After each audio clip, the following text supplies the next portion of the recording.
But you know, the whole nudity thing is a very complicated thing. I mean, first of all, people are kind of strange because we're hairless, roughly, you know, compared to most animals. And we don't know why that is. Some people think it's because we lost our hair when we were wandering around in the desert, running around in Africa, because we're really, really good runners. We can run down animals, say. Like a human being in good shape can run a horse to death in a week. We can really run, man. And a lot of our ancestors, the Kalahari Bushmen, still do this. They just run an animal for like, till it dies. And the bushman doesn't die. I mean, they also sometimes shoot them with poison arrows, but they can just run them until they die. So we have tremendous endurance, and you have to be able to get rid of a lot of heat if you're going to run around in the desert, so we don't have much hair. That's one explanation. And Buckminster Fuller had an interesting explanation, which was he thinks that at some point during our evolution, we spend a lot of time near the water, and so we're like fish apes, something like that. Well, you know, we like to be on the beach, and there's lots of food there, and we like to swim, and we're really good at swimming for terrestrial creatures. And we cry salt tears like some sea-going creatures do, and women have a layer of subcutaneous fat like some sea-going creatures do. And we have kind of, our feet, which are very odd things, are kind of good for flapping in the water, although we can also walk with them. And so he thought that maybe that adaptation was to a water existence, like seals and so forth. Like we kind of went back to the ocean, but not quite. And so, but anyways, the evolution of that, hairlessness is an interesting thing, but it certainly does make us exposed to the world in a way that animals that have a covering of fur aren't.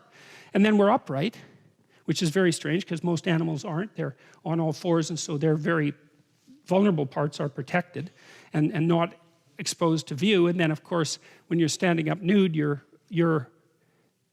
let's call it your psychophysiological quality is on painful display, right? And people complain about that all the time. You know, if you look at the feminist tack, for example, on beauty, the idea that women have eating disorders is directly attributed to the presence of too many beautiful women on the cover of magazines, something like that. Even though women buy those magazines and they're attracted to them, and their mood goes up when they purchase them. And if the stimulus was negative, the women would avoid the magazines and not buy them. So as a theory, it's a very, very bad one.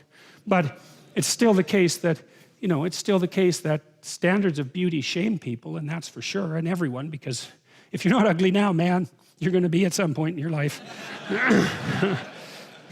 So that's kind of a rough thing to contend with, right? It's a rough thing to know that there's an ideal that you could be, and maybe even once were, that you're not going to be for long, or never were. And it's really an appalling issue, because I think it's harder on women, because women are judged by men more for their youth and fertility. That's how it turns out from the evolutionary point of view.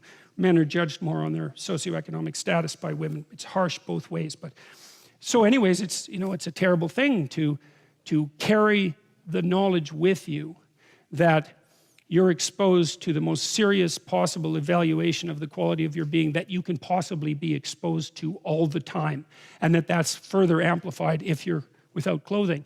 And so part of clothing is protection, but a tremendous amount of it is merely stopping other people from evaluating you too harshly all the time. It just gets in the way. So anyways, this story makes the case that at some point we weren't like that. Well, animals aren't like that, so it seems perfectly plausible that at some point we weren't like that, but at some point that changed. And they were both naked, the man and his wife, and were not ashamed.